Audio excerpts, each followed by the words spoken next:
Hey everyone, it's Michael Zapersky, and today I'm here with Jason Forrest. Jason, welcome. Great to be here. I'm very excited to be a part of this.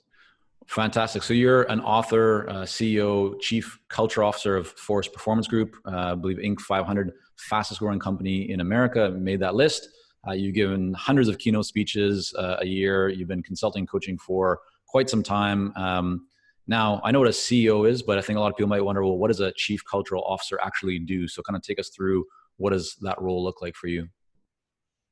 Well, first off, to me, a CEO stands for Chief Everything Officer. So I think one of the main roles with CEO is to pivot to the area that they need to spend their most time and focus on. Mm-hmm. And so several years ago, I really wanted to create a best place to work environment, which we've now have won 4 times in a row, best place to work in Fort Worth out of like 80,000 businesses, which we're Awesome. excited That's fantastic. about Yeah. doing. Thank you. And culture is really everything. So culture is what happens behind the boss's back. And if you're looking to create a company to scale, then the only way to do that is to say, okay, well, how do I clone myself? So for example, when I first started my consulting business, it was myself working out of my house, and I had an assistant and outsourced some stuff. And, we did $1.2 million in 12 months with just myself and like maybe less than $200,000 in overhead. Well, that's great, but I was maxed out. I mean, I was, doing 100 different keynotes a year, and I don't know, over close to 1,000 hours of coaching and consulting calls. And I did the videos myself and filmed the videos and edited myself and wrote just everything was myself. Right. And so then the idea was, okay, well, I want to scale this. Well, the way to do that is how do I clone myself as much as possible? And so that's really culture. I mean, Harvard Business has a great quote that says that 70% of the worth of an organization is in their intellectual property and their human capital, which is crazy because most companies like us, I used to be a stockbroker at Merrill Lynch and have all the licenses for that back in the day. And you wouldn't look at a value of a company like that. You would look at it based on their sales and revenue and other things. Yeah. But that's not true. I mean, it's 30% is that stuff, and 70% really is the human capital and the culture. And so the number one profit leak in an organization is people's productivity. And they say that on average, 40%, that an employee only gives you 40% of a given work week. And so it's about how do we dial that up? Talk to me a little bit about like what was going through your mind. So I think a lot of people are listening going, okay, Jason got his business. He was a consultant, a coach, up to 1.2 million. Yes, he was busy, but there's a lot of people in that situation who are then afraid to make that leap to actually scaling the business because they've been in the corporate world. They've been in positions where they've had to manage people. They don't necessarily want to manage people anymore. They don't want a lot of complexity. What was going through your mind when you decided to actually kind of make that leap from you as a solo consultant to actually building a business with a lot more human capital?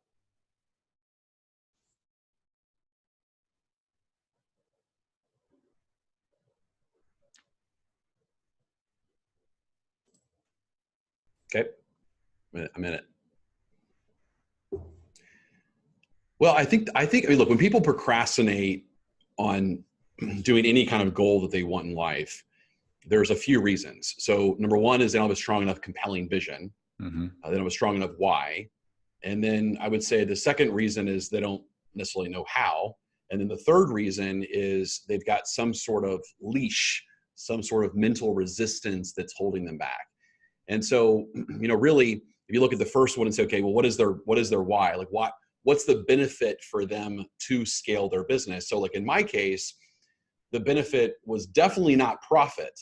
Because I was making, as you can imagine, with 1.2 million and a couple $100,000 in overhead, I was making a lot of money back in my pocket. Yeah. And so immediately to bring in more people, my profitability would go down. But the goal was, my compelling vision was, I believed that I had a training program that was better than what other people were offering out there, and I believed that other people were hurting customers. And so I was on a mission to redefine training and change culture and transform lives. And so my compelling vision was so strong that said, you know what, I'm going to take the leap and I'm going to do this.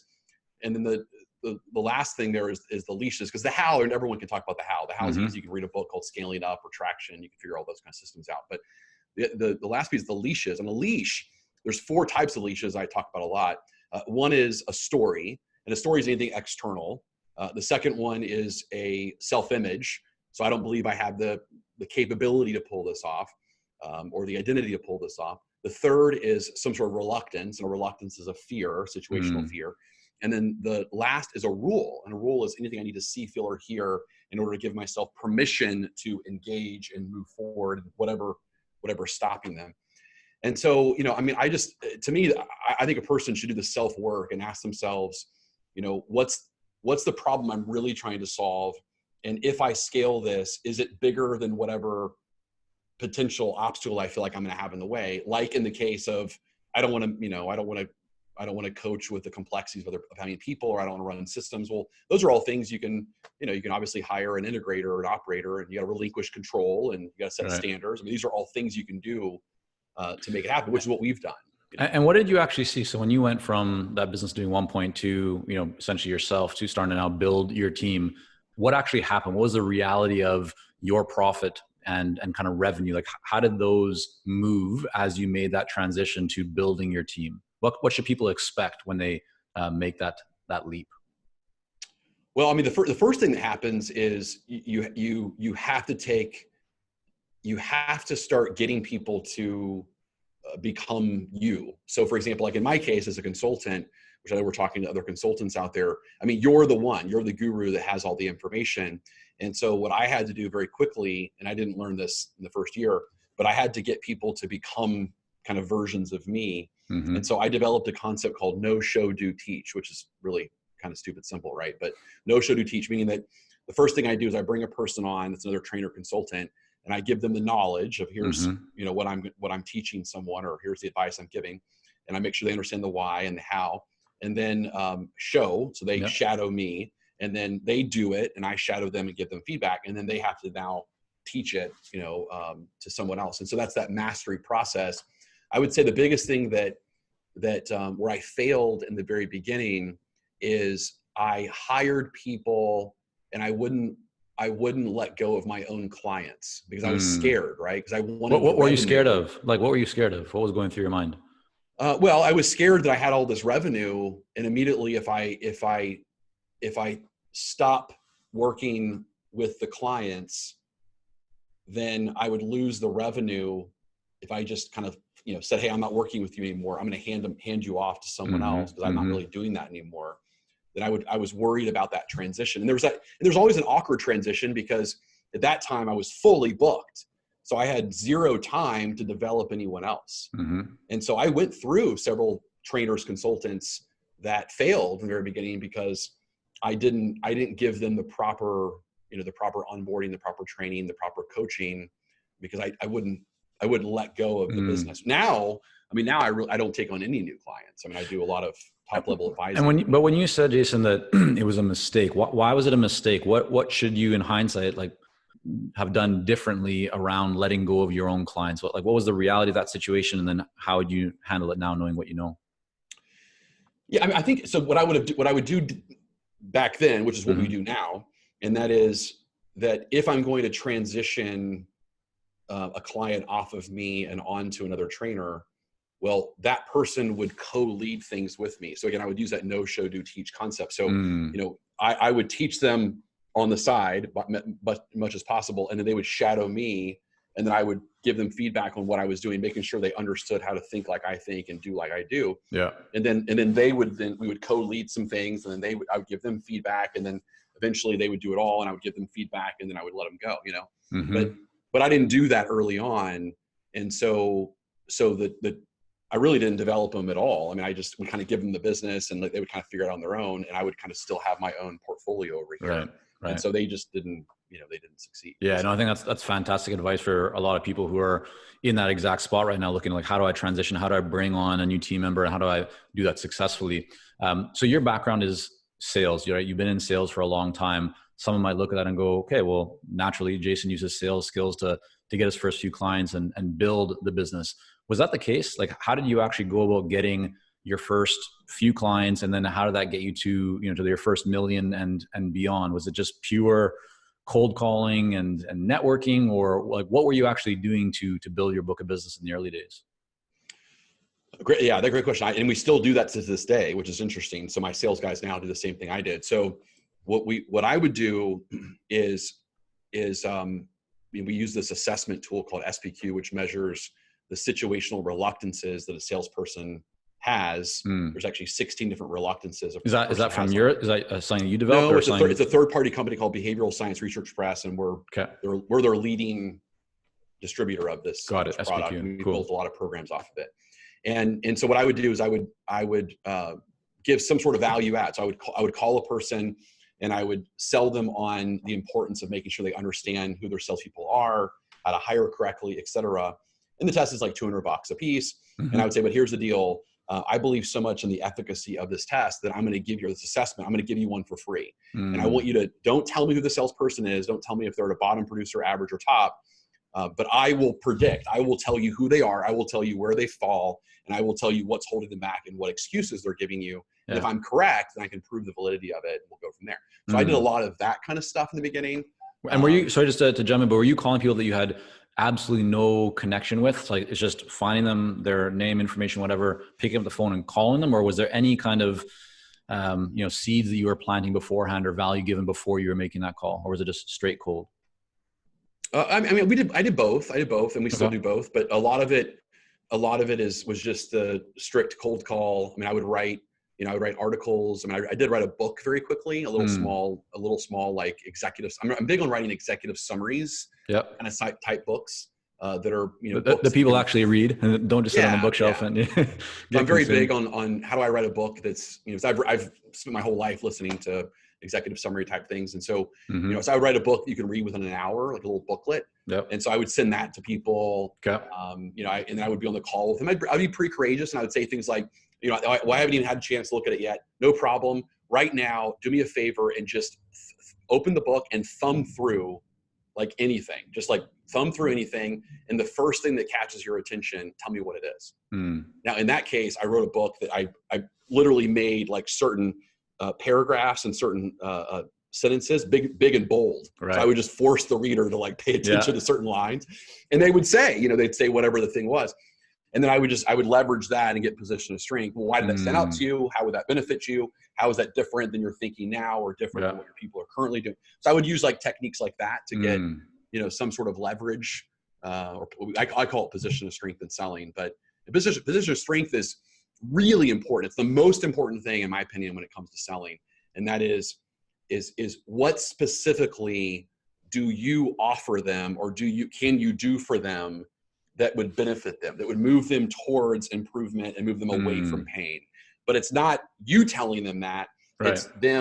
It's giving them some options, and then they pick something, and then you leverage that, you maximize that, and that's where that value comes in. So is that like the assessment that you offered to people, that $200 value, but I'm going to offer it to you for free? So you're not now needing to sell yourself. You're selling something not even selling, you're offering something of value to them, which probably lowers their resistance, right? They don't feel like they have to make a decision about you. It's just something that they can appreciate in terms of value. And then it makes the follow-up conversation much easier, much smoother.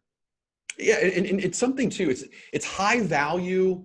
It's high value, low time on their part. And it's a pretty, ballsy kind of claim, like in that case, it was like, in the book thing, it's, hey, flip through anything that you find in the book will be of value to you. Just flip through. I mean, that's a pretty kind of confident thing to say. Or in the assessment, it's, I guarantee you that I can tell you if a sales producer is bottom, middle, or high, and what specifically their excuses are. I mean, who doesn't want to know? That's a pretty, and that's like a tarot card reader, Yeah. So they want to figure that out. Like, how do you know that, And how did you figure that out? Like, how did you come up with that strategy, that approach? Because I think that in itself is very unique, right? The whole positioning, the way you just laid it out right now, you've always kind of choreographed it and thought about how to really make that stand out and to convey a lot of value through it. So what were you trying to accomplish, like in developing that approach?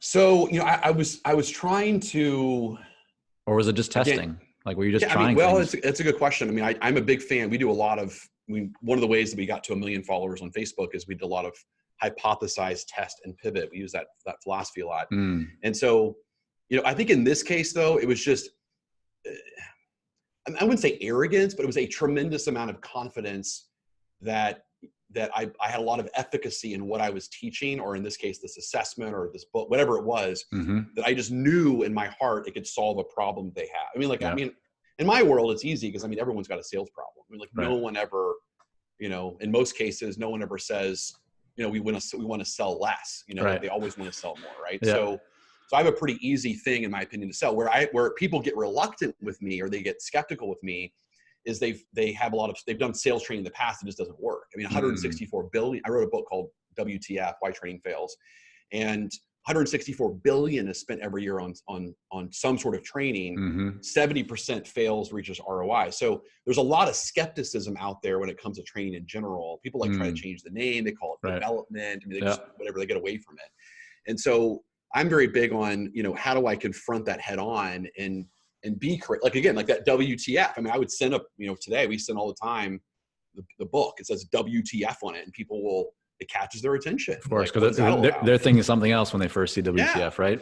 Yeah. So how do you, I'm very interested right now in terms of, you've built the business to this point where you now have 30 employees, I believe, right? Give or take. How has your marketing changed? How has your approach to sales changed over the years? What are you doing differently now compared to what you were doing before? Anything that just stands out as like, yeah, this is a real takeaway, or I wish that I would have been doing this earlier? Well, I mean, so some of the things that we do now, I mean, we still do all that stuff. Okay. So now the difference is I just have a sales team that scales it, right? So you've kind of replicated yourself. There's a whole bunch of Jasons and other, other people, Jills and so forth, that are doing what you were doing. But okay, how about the methods? So that's that. So the method hasn't really changed from that standpoint.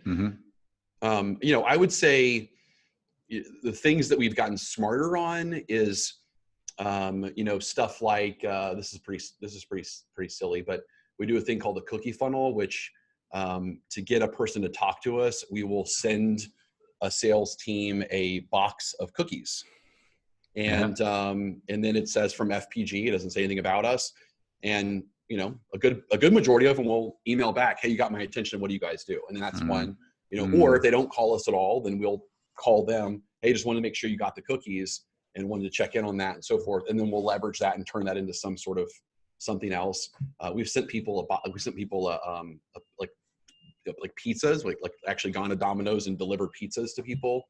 Just to get them to talk to us. Because our team is really good. We have we live by what we preach, of course. And so we have a very disciplined 5-4-3 sales process that we follow when we teach.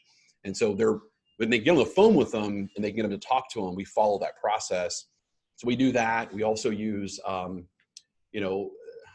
we do a lot of posting on LinkedIn and Facebook, but anytime someone comments, then my sales team is immediately reaching out to that person. Hey, I'm glad that you commented on that. What did you like about it specifically? I'd like to have a conversation with you and talk about it. Sure. I mean, so we're following up on comments, which I guarantee you, most human beings are not doing that. Sure. They'll post something on LinkedIn. So this podcast, for example, people can watch what we're going to do, but I guarantee you my team will take this podcast and they will chop it up into segments, into sound bites.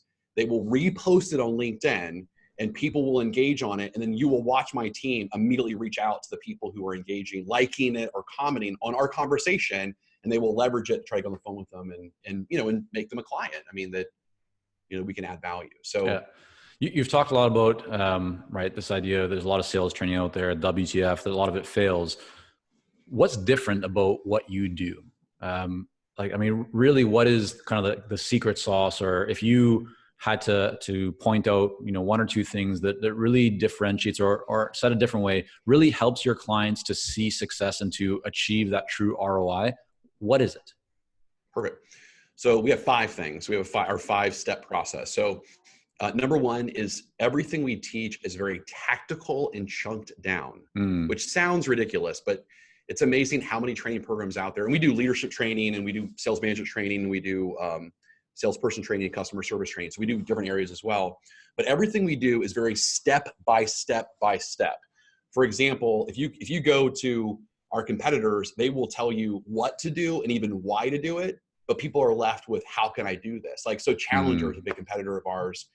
And not to bash them, I mean, Challenger's actually been really good for us. We've gotten a lot of business off of Challenger. So Challenger would tell you, hey, it's important to go challenge the customer's perspective to give them insight. But people buy into that stuff and like, well, how in the world do I even do that? Like, when do I give them insight? When in the process they're not do I getting do it? they're not getting the scripts or the wording or the exact kind of 1, 2, 3. Do these things. So we've got a 5, 4, 3. So it's 12 different steps, right, into the process. So it's very chunked down, and even within the steps, there are steps and so forth. So that's one. Number one is tactical. Number two is mindset based. And so everything we do is about removing the leashes, so the rules, the reluctances, the stories, and the self-image that prevents them from doing the tactical training. So that's a big thing. Mindset is huge for us. How do you deliver that to your clients? Because mindset is one of these things that for some people, they understand it. They know that they need to be stronger or to expand their mindset or whatever. But even when they still face, like the truth, they don't necessarily implement it. So how do you help your clients to actually benefit from that understanding around mindset? Yeah. So myself and Mary Marshall, one of the presidents of the company here, we're both one of 2,000, less than 2,000 in the world, master practitioners in neuro-linguistic programming. So we use a lot of that cognitive behavioral therapy and so forth, and we've developed that. So all along in every video that we teach them some sort of tactical thing, there's also some belief stuff that goes with that, as well as we do a monthly masterclass around mindset and taking these concepts of, hey, what is holding you back from doing blank? Like, let's use the last, what's holding you back from, you post something on social media, people comment on it. So what's stopping you from just, picking up the phone or LinkedIn messaging them and having a conversation with them? I mean, that's just ask that question and that'll tell you the story, the self-image, the reluctant, the rule that's preventing them from doing, oh, well, I want to wait or I want to be too so pushy, powerful, it is, right? So powerful. I mean, there's so many people who are just leaving opportunities like that on the table, right? Every single day, where there's some hesitation or something that's holding back from doing it. So I think I want to thank you just for sharing that, because I hope that people listening or watching this are going to actually take that to heart and take action on it. Yeah, it's huge. And so the third thing is everything we do is a program-based approach versus an event-based approach. So learning is a through time process. It is not a one and done process. It's completely false. That's why training fails. So, people call themselves trainers, but you can't change behavior in a one-day event. It's impossible, right? So, if you learn the concept that only 5% of our decisions are made from a conscious perspective on a daily basis, 95% are made from a subconscious perspective, and 70% of that subconscious programming was created by the age of 7. The other 30% was created at the age of 13. So, if what you want from your conscious perspective of here's what I want to achieve in my life, well, if it's not in alignment with your subconscious, 95%, you're never going to get it. You're going to hit the wall.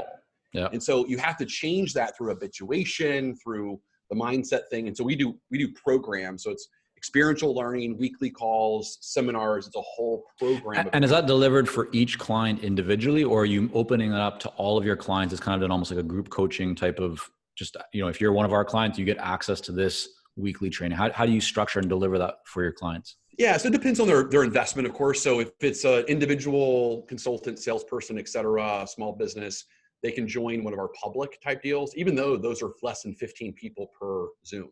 Got it. It'd be 15 people in a Zoom coming together in a public seminar, going through the curriculum, the 21-week follow-up program. And so that would be that. If it's it's an enterprise client or a sales team, let's say of like 10 or more people, well, they would have a private program that would be just those people in that company going through the curriculum together on that weekly basis. Makes sense. But it's very different. So again, on our calls, what's different is that we're not just talking in theory about, hey, did you like the concept? It's tell me about a customer you're working, and let's talk specifically about how it worked and what stopped you from doing it. So there's a lot of accountability on those to really remove and kind of bust those leashes down. So that's that program-based approach.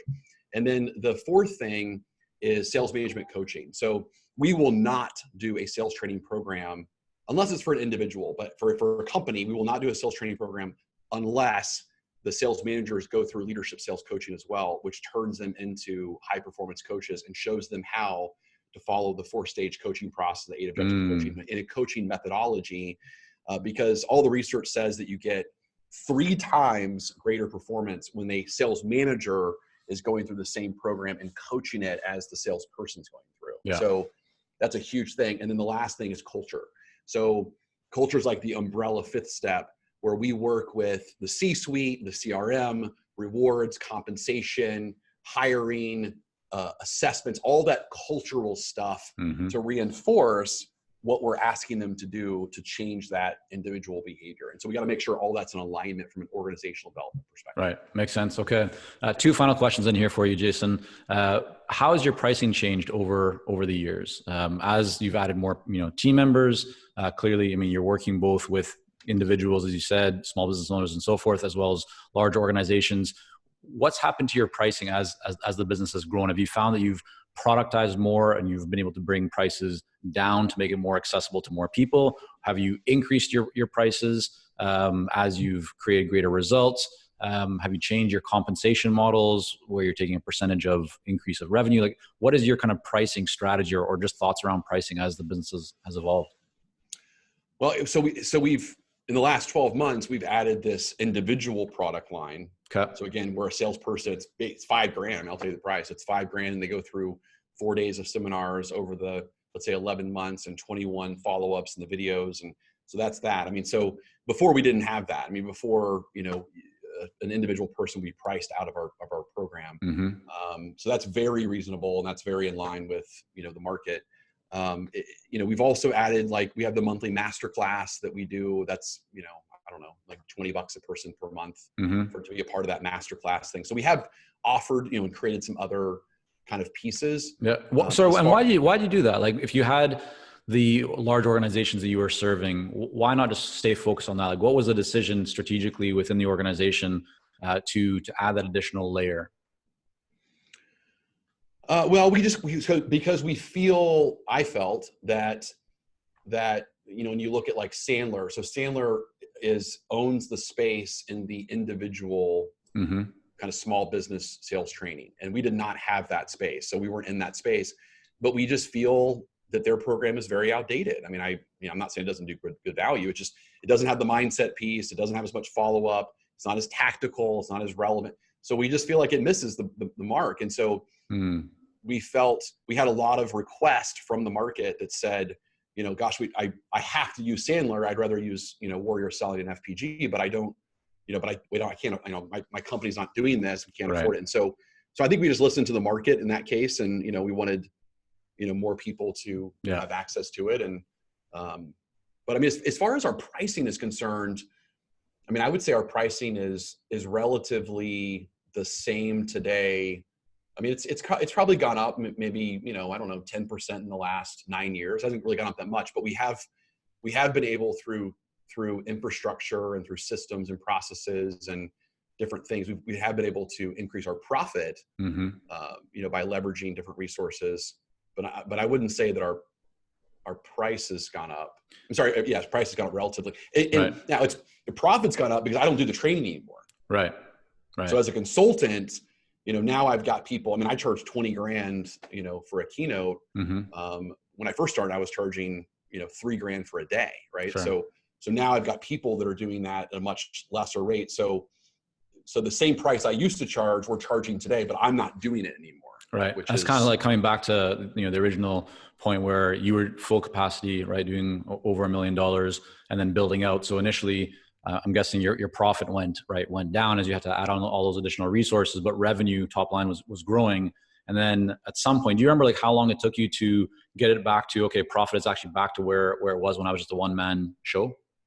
Yeah, probably like 6 or 7 years. Okay. So it took a little while, but now that you've reached that place, right? Obviously, things are, obviously still well worth an investment, well worth it. And you create a lot more leverage, right, in time for you that you weren't having to do everything. Correct. Yeah. Yes. And the other, the other advantage is, I'm really more of an artist, which I assume a lot of people listening to are now today as well. Most businesses are started from an artist. They have something they want to create and kind of give their art to the world. And so in my case, I love creating new material and new content, and I love, solving new problems. And so I mean, that's the coolest thing for me, is it allows me to make that happen. So like, for example, you know, I joke, 'cause I say I tell my company all the time that my employees are my human guinea pigs. And so, I mean, every Monday, if you were to listen to, we have a thing called Monday mission meeting, and then Thursday I have a thing called leading edge meeting. And that's where these are 2 hours where I take, you know, my 30 plus employees, and I'm just teaching them something that I've been working on the last 7 days. So it's the most original concepts that I'm kind of dissecting. I mean, right now we had this big theme in our office called abundance, and we're getting ready for 2020 on abundance. And so I'm taking them through all kinds of exercises to remove their self-worth issues and their image issues about giving themselves a pay raise. And this is just an accountant. I mean, just any, you know, so I push the envelope a lot, and that's, you know, that brings me a lot of joy, because, you know, I can do what I want to do, and at the same time get the kinks out. And then what really makes a difference, then we can, you know, turn into a program and sell it to the world. Yeah, I think that's awesome. All right. So final kind of question here. You have, I think, your latest book, The Mindset of a Sales Warrior. You share mindsets and strategies that make up the top 1%. We've talked a fair bit already today about mindset and the importance of it. Is there any other, just like one mindset or one maybe point from that book that you'd want to bring forward and share with people? And then I want to make sure that we can let them know how to go and find out more about it and all of your other work and your company here. But yeah, what stands out? What is maybe one powerful mindset or way of thinking that someone could implement right now that could benefit them even starting tomorrow? Good. Perfect. Yeah. So again, the whole book is all around, and I have the copy of the book here. The whole book is all around, how do I increase my goal level when it comes to self-promoting, engaging, and bringing in more business? How do I increase my motivation? How do I decrease the 4 types of leashes: self-image, stories, rules, and reluctances? So it's 42 strategies on how to do all of that, right? And so, you know, like one would be the technique that I gave on the call today, which is the procrastination concept on your compelling vision, and then, you know, removing the leashes. But, you know, an easy one specifically is, whenever you have something you want to strengthen, you want to create an affirmation around it. Okay, so anything you want to strengthen, you want to create an affirmation around it. Anything you want to weaken, you want to question. So for example, if let's go back to the idea of, I like the idea of, you know, I put something on LinkedIn or Facebook and someone engages on it, an article, a video, whatever. But I need to go follow up that person and see if I can, you know, provide value and generate some business from it. Well, the first question you want to ask is, well, what stops me from doing that? Well, that would identify the leash. And then they're going to tell you, then the leash will come up and it'll say, well, you know, I don't want to come across, you know, too pushy. And so, okay, well, what's your strategy to not come across too pushy? Well, I'm going to continue giving them more value and see what they do. Okay, well, how many pieces of value do you want to do before you're going to reach out and contact them? Well, I mean, I don't know. I mean, 5 pieces of value. Okay, well, but how do you know? But if they have a problem they need solved right now, is it possible that they won't be able to get to those 5 pieces of value before their business can go down and go under? I mean, you can really serve them, and you know, how do you know it's going to be true that they're going to talk to you after 5 pieces of value? And you know what? So it's just a lot of that's questioning it, and what you're doing by questioning the leash is you're kind of making it ridiculous. Because if you question it, you kind of disassociate and go, well, yeah, I mean, there's no evidence to prove that if I do 5 pieces of value, that they're going to pick my phone, or what's the evidence to prove that they're not going to talk to you if you call them? Well, I don't have any. I mean, I don't know. Maybe they won't. Maybe they will talk to me. Well, you don't know if you don't. You know, so it's just that questioning process. That's, I mean, of the 42 strategies, that would be one. There's some exercises in there that I take them through. It's very, very tactical. Yeah. Well, I think like you and I were talking before we hit record, and had a few technical hiccups here on the call, just about the importance of working with a coach, right? Like regardless of what stage you're at in your business. And I think some of these questions you just mentioned right now, like that's actually the value that a coach can bring, because they're going to challenge you, right? Hopefully they're challenging you on some of your ways of thinking. And I think that kind of situation that you just brought up would be a very common and a powerful conversation to have. But let's make sure that people can learn more about your book and about just what you have going on. So where should people go, Jason, to kind of get a hold of all that? So right now, not sure how long we're going to do it, but if they go to warriormindsetbook.com, so warriormindsetbook.com, what we're offering is they can get the book for free. We are asking they pay for shipping and handling, which is, I don't know, less than $10. If they don't want to do that, and they go to Amazon and pay $26 plus shipping and handling for the book. But inside of that, there's several other offers as well that, you know, pay an extra $30 or something like that, and you get the audio book where Mary and I discuss each chapter in great depth. I also have some like hypnosis tracks. I'm a certified hypnotist when it comes to business. And so I have some hypnosis tracks I can take them through on removing these leashes, these blockages, some affirmations, some posters. I have some recordings of coaching sessions I've done with salespeople on breaking their leashes down. They can listen to that. I mean, there's a lot of like cool things they can get in there and offer. So Warrior Mindset book.com, you said Warrior Mindset book. Warrior Mindset book. Okay. We'll have all that linked up here in the show notes. Just head on over to consultingsuccess.com, type in Jason Forrest, Forrest, or even Jason. I'm sure it'll come up. Jason, I want to thank you so much for coming on here today and sharing some of your journey and wisdom with us. Yeah. Thank you very much.